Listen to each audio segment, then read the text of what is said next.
И во малите места, луѓето имаат големи надежи, особено кога се работи за најважниот простор на светот, нивниот дом. Малиот голем свет на Славица Димовска, што сите во Чашка ја знаат како Сава, стана поубав и посигурен.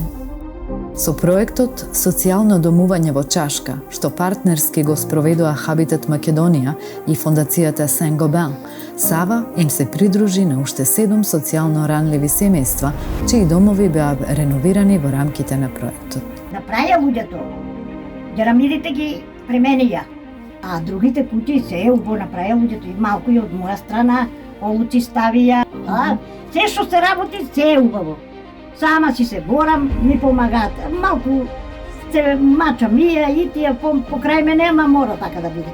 Овој проект, што Хабитат Македонија го спроведе во партнерство и со финансиска поддршка на Фондацијата Сен-Гобен, ги подобри условите за домување на ранливите граѓани во Чашка преку реконструкција на 2 објекти кои се користат за социјално домување и услуги за стари лица, како и лица во социјален ризик.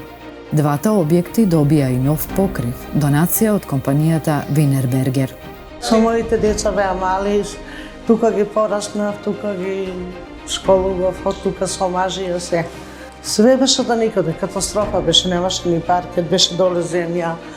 Добро е, благодарни сме. Се легува во ново, раде. И тоа е.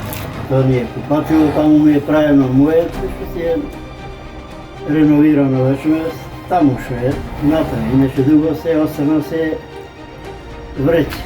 Сава и незините соседи живеат во подобри, поубави и посигурни домови, а 10 млади лица имаат нови можности за вработување, откако ја поминаа обуката за градежни вештини во рамките на проектот. Социјално домување во Чашка, заедно со пролетта, донесе нова надеж и покажа дека силните партнерства можат да го подобрат животот, затоа што домот не е привилегија, туку право на секој човек.